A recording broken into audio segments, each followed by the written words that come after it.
यहाँ पे अगर कैमरा आपको दिखा सके तो अंदर ये वाशरूम्स नहीं है बल्कि कचरे का एक ढेर नज़र आ रहा है, जहाँ पे हीरोइनचियों जो लोग यहाँ पे हीरोइन वगैरह पीते हैं उन लोगों की कोई यहाँ अंदर कोई रज़ाई वगैरह भी पड़े हैं, सिगरेट और इन चीज़ों की जो गंद है, ट्रैश है, वो भी यहाँ पे पड़े हैं, यहाँ पे मौजूद है।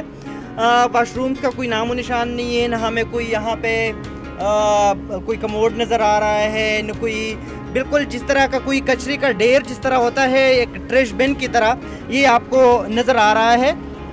इसी तरह हम आगे भी जाते हैं यही इसी वाशरूम पे कि यहाँ पे ये जेनेटोर का एक छोटा सा कमरा बनाया गया है। तो कैमरा अगर आप दिखा सके तो यहाँ पे बिल्कुल इसी तरह की गंद वगैरह जो है वो यहाँ पे पड़े हैं, कोई यहाँ पे कोई सफाई सुथराई का कोई सीन नहीं है, न कोई फ़ाल है ये मुसाफिरों के लिए। साथ में मैं आपको यहाँ पे ख़वातीन के लिए जो मुख्तस वाशरूम्स है, यहाँ स्मेल भी बहुत ज़्यादा है, बहुत गंद है। तो ये कैमरा अगर आपको दिखा सके तो ये हालात है लाहौर अड्डा में मौजूद BRT के स्टेशन के साथ जो मुत्तसिल वाशरूम्स है, ये आपको नज़र आ रहा है।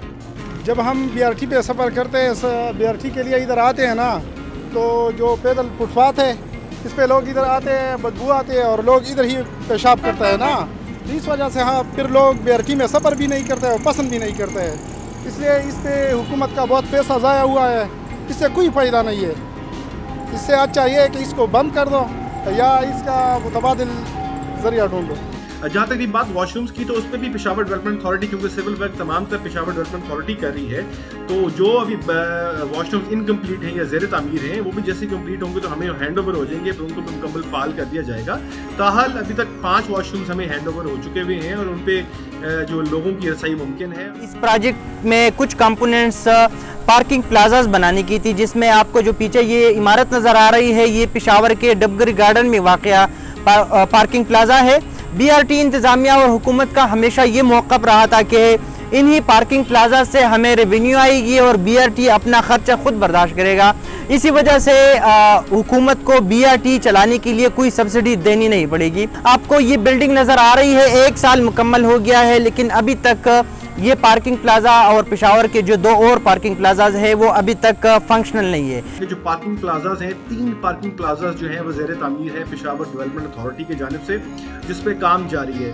अलबत्ता जैसे ही ये पार्किंग प्लाजा कंप्लीट हो जाएंगे तो हमें हैंड ओवर हो जाएंगे और इनसे भी सोर्स ऑफ रेवेन्यू बिल्कुल ये है। लेकिन BRT में अगर आप ये कहें कि बिल्कुल 100% हम इन्हिसार इस पे कर रहे हैं, प्लाजास पे कर रहे हैं, तो बिल्कुल ऐसा नहीं। इसकी मेजर इन्हिसार हमेशा राइडरशिप पे होता है। मंसूबा शुरू होने से पहले एशियन डेवलपमेंट बैंक ने जो अंदाज़ा लगाया था कि पूरे पेशावर में रोज़ाना की बुनियाद पर 7 लाख से ज़ायद मुसाफिर जो है वो मुख्तलिफ गाड़ियों में सफ़र करते हैं, जिसमें प्राइवेट गाड़ियाँ, जिसमें टैक्सी, साथ में जो यहाँ पे पेशावर में कुछ जो पुराने ज़माने के कुछ बसेस थे और वैगन्स थे उसमें लोग सफ़र करते थे।